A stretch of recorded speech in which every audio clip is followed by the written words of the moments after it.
Bartolomé Pinizola Flores es el responsable de coordinar el siguiente bloque de intervención arterial percutánea, tanto coronaria como de enfermedad arterial periférica. Y bueno, es miembro de la Junta Directiva de la Sociedad Venezolana de Cardiología, específicamente es el editor de la revista Avances Cardiológicos, de la revista oficial de la Sociedad Venezolana de Cardiología. Con ustedes los dejo con Bartolomé entonces para que coordine este bloque. Bartolomé. Bueno, es un orgullo. Vamos a hablar sobre intervención coronaria percutánea y intervención en patología arterial periférica. El día de hoy hemos decidido traer a dos ponentes que forman miembros de las generaciones de relevo del intervencionismo a nivel nacional. Vamos a comenzar con la doctora Karen Silva. La doctora Karen Silva es un talento que nos robamos y que ya vamos a devolver al Hospital Pérez Carreño. Ella es egresada de la Universidad de Carabobo, hizo medicina interna en el Hospital Central de Maracay, hizo cardiología en el Pérez Carreño y lo tenemos con nosotros terminando cardiología intervencionista. Por lo tanto, pues la esperamos tenerla en Caracas el año que viene. Y la doctora Karen nos va a estar hablando sobre tres estudios en relación a estrategias para guiar la angioplastia y sus resultados, que son el Flavor 2, el FAME 3, que finalmente nos dio sus resultados a 5 años, y el estudio Pulse. Con ustedes, la doctora Karen Silva. Buenas noches a todos, un saludo agradecida nuevamente con la Sociedad Venezolana de Cardiología por la oportunidad. Iniciamos con el estudio Flavor 2, un estudio que evalúa la reserva fraccional de flujo derivada de la angiotomografía versus el uso de ultrasonido intracoronario en relación al diagnóstico de optimización de la intervención coronaria percutánea. Recordar que la reserva fraccional de flujo derivada de la angiotomografía es un estudio en el que no requerimos introducir una guía dentro de la arteria coronaria y que no necesitamos inducir hiperemia. Este estudio fue un ensayo multicéntrico de 23 centros entre China y Corea, prospectivo, abierto, aleatorizado, uno a uno y controlado, que intenta demostrar la no inferioridad del angio-FFR versus el ultrasonido. En este caso, se incluyeron 1.872 pacientes con estenosis mayores o iguales a 50% y diámetros de vaso mayor o iguales a 2.5 milímetros. A realizarse un angio-FFR que ocurrió en un 73.9% de los pacientes versus el estudio de IBUS que se realizó en un 83.1% de los pacientes. En este caso, los pacientes fueron revascularizados con stent de segunda generación, con FFRs en el corte que ya conocemos menores a 0,80 o áreas luminales mínimas menores o iguales a 3 milímetros cuadrados o menores o iguales a 4 milímetros cuadrados, pero con carga de placa mayor de un 70%. ¿Qué obtuvimos acá? Promedios de edades de 66 años, la representación mayormente fue del sexo masculino con un 67.4%, 59% de los pacientes tenían o estaban en contexto de un síndrome coronario agudo y el CINTAS promedio de estos pacientes fue de 9 puntos. El endpoint primario evaluar un compuesto de mortalidad por todas las causas, infarto agudo de miocardio, necesidad de una nueva revascularización, y el endpoint secundario que fue este mismo pero evaluado en un seguimiento de 24 a 60 meses, mortalidad por todas las causas o cualquier tipo de revascularización.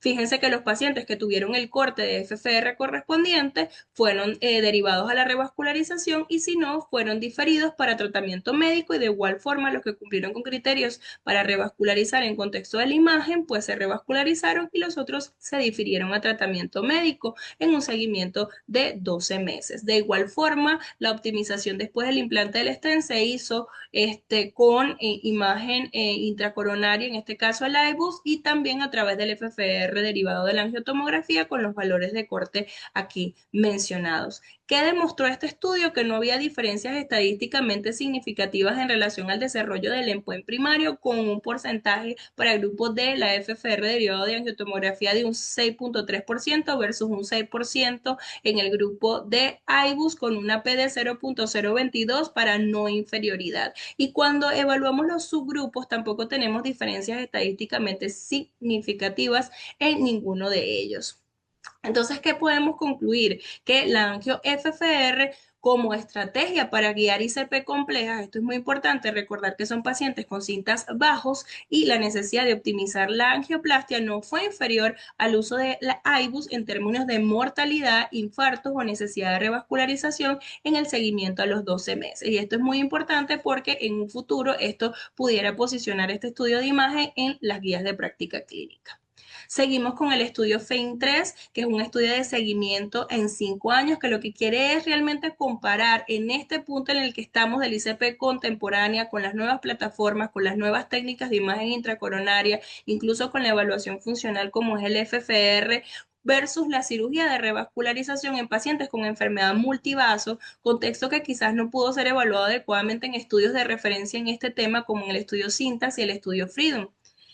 ¿Qué vemos acá? Es un ensayo multicéntrico, 48 centros entre Europa, Norteamérica, Australia, Asia, aleatorizado, controlado, que igual intenta determinar la no inferioridad de la ICP guiada por FFR versus la cirugía de revascularización en enfermedad arterial coronaria multivaso. 1.500 pacientes fueron incluidos a ir a ICP guiada por FFR versus cirugía de revascularización. Todos ellos tenían estenosis de los 3 vasos, mayor de 50%, ausencia de enfermedad de tronco, y entre los criterios de exclusión, pues obviamente encontramos el shock cardiogénico, síndrome coronario agudo en los últimos 5 días antes de la randomización, o fracciones de eyecciones severamente reducidas. En relación a los criterios de evaluación, en el primer seguimiento al año fue un compuesto de muerte por cualquier causa, infarto, accidente cerebrovascular o nueva revascularización. Este mismo endpoint fue el que fue utilizado para los criterios evaluados al seguimiento de 5 años. ¿Y qué observamos acá? 81% de los pacientes eran de sexo masculino, 28% de ellos eran diabéticos, y el índice de Syntax promedio fue de 26 puntos. Y es importante destacar que 12% de estos pacientes fueron revascularizados con uso de imagen intracoronaria. ¿Qué reportó este estudio en el seguimiento del año? Realmente, pues, el brazo de cirugía fue más favorecido. Sin embargo, en este seguimiento de los 5 años no hubo diferencias estadísticamente significativas en relación al desarrollo del endpoint primario, con un 14.1% en el brazo de cirugía versus un 16% en el grupo de ICP. Donde tampoco tuvimos diferencia fue en la muerte solo, como observamos acá, para ninguno de los dos grupos. Donde sí hubo diferencias en la tasa de infartos, que fue pues mucho menor para la cirugía, y la tasa de repetición de revascularización, que también fue mucho menor para el grupo de cirugía. De igual forma, cuando organizamos a los pacientes según su riesgo, obviamente según también el score de Syntax, que de aquí viene esta puntuación, esta gráfica es bastante similar a estos estudios previos, donde en pacientes con riesgo bajo vamos a tener favorecida la intervención coronaria percutánea, pero estas gráficas van cambiando a medida que aumenta el score de cinta de nuestros pacientes, intermedio favoreciendo la cirugía de revascularización, y en el alto riesgo también favoreciendo la cirugía de revascularización. Entonces, ¿qué tenemos? A los 5 años, la comparación de la revascularización de la enfermedad arterial coronaria guiada por FFR o cirugía no mostró diferencias estadísticamente significativas en relación a mortalidad, stroke o IM. La incidencia de muerte fue la misma para ambos grupos. La incidencia de IM sí fue mayor para el grupo de ICP. Sin embargo, aún con estos resultados, estos difieren significativamente del estudio Syntax, donde la combinación de muerte, ictus y IM fue significativamente mayor siempre para el grupo de ICP, incluso en la incidencia de muerte sola, que también fue mayor para la ICP, lo que demuestra que en la actualidad, con las nuevas técnicas, las nuevas plataformas, incluso con la guía del FFR como prueba funcional, la ICP contemporánea se puede equiparar en algunos escenarios a la revascularización quirúrgica. Por último, el estudio PULSE, que es un estudio que evalúa el seguimiento de pacientes post-ICP de tronco principal no protegido con angiotomografías o evaluación clínica estándar. Este fue un ensayo multicéntrico de 3 países, Argentina, Polonia, Italia, en un total 15 centros. Es un estudio prospectivo, aleatorizado, controlado y de superioridad, donde se incluyeron 606 pacientes con estenosis crítica del tronco principal, determinado por angiografía, imagen intracoronaria, IBUS, OCT o FFR como prueba funcional, a realizarse a los 6 meses posterior al ICP de tronco no protegido, una angiotomografía versus atención estándar, es decir, evaluación de síntomas de isquemia o estudios como gammagrafía cardíaca para determinar alteraciones estructurales o pruebas de inducción de isquemia como la prueba de esfuerzo o hueco esfuerzo, con un endpoint primario que estaba por un compuesto MACE, muerte por cualquier causa, infarto de miocardio espontáneo, angina inestable, trombosis del stem versus los endpoints secundarios evaluados donde se evaluó pues de forma individual todos los componentes de MACE, incluso en seguimiento de 18 meses, y la tasa de revascularización de la lesión diana o no, si esta fue guiada por la angiotomografía. Tuvimos una edad promedio de los pacientes de 69 años, solo 18% eran de sexo femenino, 25% de ellos eran diabéticos y predominó el síndrome coronario sin elevación del segmento ST. 79% de los pacientes tenían enfermedad significativa de tronco y 12% de ellos eran enfermedades severamente calcificadas. Se utilizó imagen intracoronaria en más del 70% de los casos y la técnica de resolución fue la de stent provisional. Menos de 2% de los pacientes requirieron técnicas de 2 stents. Predominaron los cintas bajos o intermedios, predominaron las lesiones tipo B y la lesión distal de tronco, demostrando en el compuesto en relación al compuesto evaluado en el endpoint primario que no había diferencias estadísticamente significativas en ninguno de los dos grupos. Sí hubo diferencias estadísticamente significativas en la digamos, desarrollo de infartos espontáneos, siendo de 0.4% en los pacientes que tenían seguimiento con la angiotomografía versus un 4.8% en los pacientes que tuvieron seguimiento estándar, y en los puntos finales secundarios sí vemos que no hay diferencias estadísticamente significativas en mortalidad por todas las causas, mortalidad cardiovascular, pero sí un aumento en la tasa de revascularizaciones guiadas, por la angiotomografía. Entonces, ¿qué podemos concluir acá? Que la vigilancia rutinaria por la angiotomografía coronaria a los 6 meses tras una ICP de tronco no protegido no redujo el compuesto de MACE incluso en los seguimientos de los 18 meses. La vigilancia de la angiotomografía coronaria sí se asoció con una reducción significativa de los infartos espontáneos, pero también con un aumento de las revascularizaciones inducidas por imagen. ¿Qué es importante considerar de este estudio? Que el tamaño de la muestra es pequeño, la determinación arbitraria de la evaluación a los 6 meses posterior a la ICP, incluso cuando nos hablan de haber utilizado stent de segunda generación, la definición de la angina no estuvo estandarizada en este estudio, y recordar que en la actualidad la ICP de tronco principal es una técnica que pues está guiada por imágenes intracoronarias y que además de esto, de optimizarse al 100% en la sala, los pacientes en la actualidad también tienen mayor adherencia al tratamiento antiplaquetario. Bueno, muchísimas gracias y nos vemos en la sesión de preguntas. Bueno, muchísimas gracias a Karen por esa colaboración y actualización en esos ensayos tan interesantes de este año.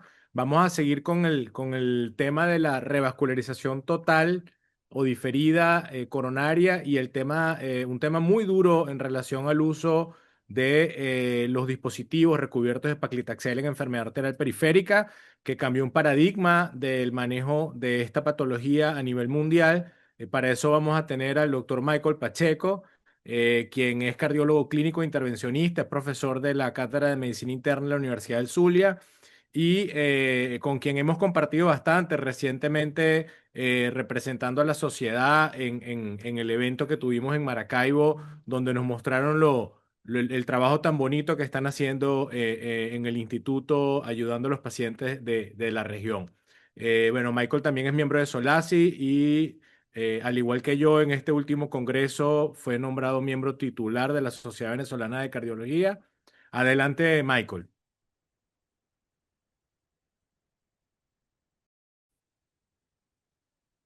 Muchas gracias a la Sociedad Venezolana de Cardiología por la invitación. Hablaremos de dos estrategias de revascularización. En eventos coronarios agudos, el Optimum STEMI, un estudio surcoreano, y el estudio sueco SwedenPAC 2 en pacientes con enfermedad arterial periférica. El estudio Optimum STEMI, en donde se buscó la no inferioridad con respecto a dos estrategias. ¿Cuál es el tiempo de revascularización óptimo en pacientes hospitalizados con infarto, con elevación del ST y además con enfermedad multivaso? Una muestra estuvo representada por 994 pacientes donde se evaluó la revascularización completa e inmediata de todos los vasos y la estrategia por etapas en donde se trata el vaso culpable y el resto de los vasos no culpables dentro de la misma hospitalización. El endpoint primario fue compuesto de muerte por todas las causas, infarto no fatal y revascularización no planificada durante el primer año. En este gráfico de incidencias acumuladas vemos en la línea roja la revascularización completa inmediata y en la línea azul la revascularización completa estratificada para una P de no inferioridad de 0,24. Cuando realizamos análisis de su grupo, sí vemos que fue mejor a los pacientes que se realizó una estrategia estratificada cuando el paciente tenía Killy-Kimball de 2 o mayor. Por lo tanto, la revascularización completa inmediata demostró ser no inferior a la revascularización completa por etapas durante la hospitalización índice respecto a las causas de muerte de infarto mortal o cualquier revascularización no planificada al año. En el grupo de la revascularización completa inmediata, sí hubo mayor riesgo en aquellos pacientes que se realizaban cateterismo cuando presentaban Killy-Kimball 2 o superior. Para el estudio sueco Swedenpath, en donde el tratamiento endovascular de la claudicación intermitente se comparó con dispositivos recubiertos con Paclitaxel versus dispositivos no recubiertos en pacientes muy sintomáticos con Rutherford 1 al 3, donde se intervinieron de forma endovascular a nivel infrainguinal, no presentaban enfermedad tromboembólica ni aneurismática, por lo tanto se estratificaron a dos brazos, el brazo tratados con stent recubiertos con Paclitaxel versus el tratamiento estándar de stent no recubiertos. El endpoint primario fue, en este caso, calidad de vida específica de enfermedad a un año, medida por el cuestionario Vascular Quality of Life de 6 ítems, y el endpoint secundario fue mortalidad por cualquier causa, amputación mayor ipsilateral y revascularización del vaso, y cambios obviamente de la clínica o categoría Rutherford. Como podemos ver en esta figura de Forest Plot, en donde verificamos el a favor o en contra de alguna de las estrategias, no hubo diferencia entre la estrategia con Paclitaxel versus el stent no medicado. Por lo tanto, los pacientes con claudicación intermitente sometidos a revascularización infrainguinal, los dispositivos recubiertos con Paclitaxel no mejoran la calidad de vida específica de enfermedad a un año frente a los dispositivos no recubiertos.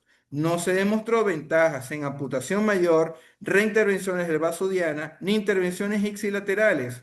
Estos hallazgos no respaldan el uso rutinario de dispositivos recubiertos con Paclitaxel en este tipo de población. Muchísimas gracias. Sí, definitivamente son unos estudios mm, eh, que pudieran cambiar el paradigma de cómo manejar estas entidades, debido a lo frecuente de ellas y particularmente en el tema de la enfermedad arterial periférica. El volumen de pacientes que tienen esta condición es muy alto y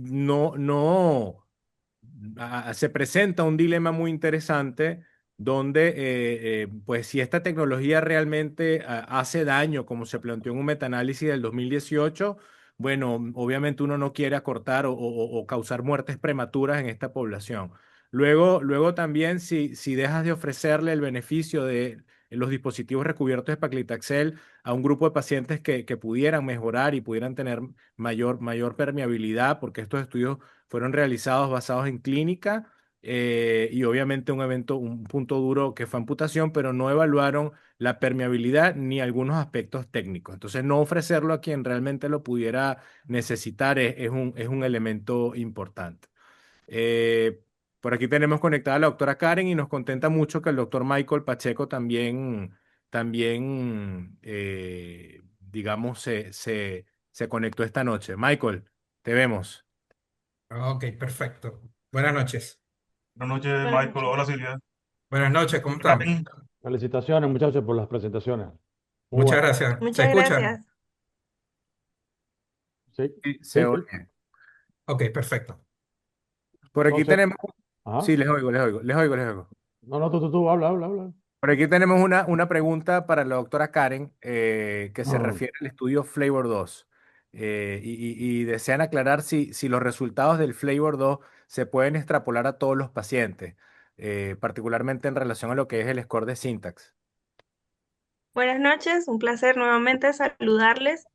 Sí, bueno, realmente este es un estudio que está abriendo el horizonte en relación a una prueba diagnóstica en la que ni siquiera requerimos introducir una guía dentro de la coronaria del paciente, no necesitamos inducir hiperemia, pero sí también tenemos que estar claros que no involucraron un grupo importante de pacientes también que podíamos tener en nuestras salas de hemodinamia, que son aquellos pacientes con enfermedad de tronco, bifurcaciones, lesiones muy calcificadas, es decir, fueron lesiones con cintas intermedios o bajos, entonces pudiera utilizarse mucho mejor digamos que lo pudiéramos extrapolar a estos pacientes con cintas bajos o intermedios, pero en aquellos pacientes que tenemos lesiones severamente calcificadas, involucran tronco o bifurcaciones, no es del todo extrapolable. sí, ¿Me escucha? Sí. ciertamente No sí, sé Sí, si los doctores quisieran ciertamente sí, sí. agregar algo. los pacientes fueron relativamente lesiones simples o no complejas, Exactamente. que incluye que la tomografía las puede evaluar también relativamente fácil, pues. Y que Exacto. este, la guía con dos tomas ortogonales de la arteria puede hacer una medición o una evaluación funcional precisa, aunque más recientemente los software lo pueden hacer con una sola proyección y hacia allá va a ir. Esto va a ser un método muy importante para discriminar antes de llegar al laboratorio los pacientes que realmente merecen ir al laboratorio porque van a obtener algún beneficio porque tienen isquemia demostrada. Si el paciente no tiene ni isquemia, probablemente no va a valer la pena llevarlo al laboratorio para confirmar algo que ya la tomografía en algunos casos te puede dar con mucha precisión. De todas maneras, no hay Exactamente. estudios que hayan comparado la guía adentro versus la guía por tomografía cabeza a cabeza, pero hay una gran precisión en general en este software de tomografía y evaluación funcional y va a ser cada vez más frecuente para discriminar pacientes que deben ir a intervención antes del cateterismo. Así es. De Sí, todas maneras, una vez que se le haga cateterismo, igual van a usar IVUS, ¿no? Exactamente, porque la U sí, ya estamos hablando de optimización de la Mira, angioplastia. Esta es una fase previa a la realización de la angioplastia. Esto claro, es claro, diagnóstico. Defino claro, si por la supuesto. lesión la tengo que revascularizar o no según esta prueba funcional guiada por tomografía. El IBUS ya yo estoy dentro del procedimiento, o sea, ya estoy dentro de Vale, la angioplastia y en este caso, si tengo que colocar el stent, obviamente la optimización se va a hacer con esta imagen intracoronaria. de acuerdo, de Claro, acuerdo. la ventaja es que con un procedimiento no invasivo, tú puedes decidir si el paciente debe ir a intervención Exacto, o parar. Mientras que Exactamente. una vez que estás dentro, con el IVO definitivamente es un instrumento ideal para optimizar el resultado dentro del laboratorio de hemodinámica. Eso es listo. correcto. sí, el estudio bien interesante que impresiona que es un tema de si puedo simplificar y usar un solo método para casos sencillos, ¿no? Entonces, utilizar solamente FFR, digamos, no invasivo, o utilizar un IBUS, y luego viene lo que precisamente estaban diciendo. En el Flavor, utilizar solamente una guía de FFR para optimizar una angioplastia. Hay muchos elementos que no pueden ser evaluados. Pero creo que es un estudio que busca simplificar sobre todo el tema de costos y en Así es. relación a eso, bueno, no siempre vamos a tener la posibilidad. Creo que va a venir batallado con el uso de, por ejemplo, en el caso de la tomografía de coherencia óptica, donde tenemos el OCT BFR, que es el FFR virtual por OCT, porque bueno, ya prácticamente estás haciendo dos Mm, métodos. mm, Sí. Claro, mm. la gran ventaja de esto es que tú puedes, por ejemplo, tú puedes hacer un cateterismo y tener una duda sobre una lesión intermedia y la haces en Barquisimeto. Dice, mira, oye, yo me quedé ahora, este es el cateterismo del doctor Torres, a mí me parece que tiene 50%, yo lo voy a dejar en tratamiento médico y te quedas con la duda. Si esa imagen es lo suficientemente buena, tú la puedes enviar para interpretación y valoración funcional si la imagen es suficientemente adecuada y puedes hacer evaluación funcional de esa lesión en diferido, con mucha precisión. Y eso es una enorme ventaja para tomar decisiones. Ahora, si lo haces antes con la tomografía, también es muy interesante como screening para muchos pacientes. Antes de llegar a pacientes de muy bajo riesgo, tú lo puedes evaluar y confirmar que no ameritaban en lesiones simples, nuevamente, que no ameritaban ir al cateterismo invasivo. Bueno, mira, estamos cortos de tiempo, así que vamos al grano con preguntas concretas y respuestas concretas. Con el FAME 3 a 5 años, definitivamente ustedes, los intervencionistas, ya están a la par de los cirujanos. Sí, bueno, este estudio realmente trae grandes resultados para nosotros en el área de intervencionismo. Igual, importante destacar los cintas promedios de estos pacientes, las lesiones que se revascularizaron. Recordar que este score, bueno, siempre va a ser fundamental para nosotros definir el riesgo del paciente y lo más importante es de si nosotros vamos a poder, digamos, realizar una revascularización completa. Es decir, aquí también entra en juego el cintas residual, porque este es un punto importante en relación al pronóstico del paciente. Si con esa revascularización nosotros logramos que el cintas residual incluso sea de cero de ese paciente, podemos equipararnos en muchos escenarios con la cirugía. Aquí el punto más fuerte fue que en relación a mortalidad no hubo diferencias estadísticamente significativas, sí seguimos estando en relación, como comenté, en los infartos o necesidad de nuevas revascularizaciones, que desde el seguimiento de un año a los 3 años fue lo que dio positivo para cirugía, pero el otro punto crucial es que en la actualidad no seguimos haciendo las angioplastias con las mismas plataformas ni con la misma bases en relación al diagnóstico de isquemia. Tenemos ya pruebas funcionales que nos hacen determinar si esa revascularización es necesaria o no. Tenemos guías de imagen intracoronaria o CT, AIBUS, es decir, que en este punto la ICP contemporánea en algunos escenarios sí, siempre y cuando el cintas residual como un score en este paciente vaya a ser un puntaje incluso por debajo de 8, que es lo que ya hemos definido en otros estudios, va a ser un punto duro en relación al pronóstico de este paciente, porque sí vamos a lograr resolver su patología. Sí, Así que recordemos que yo estamos creo que hablando sí, de sí.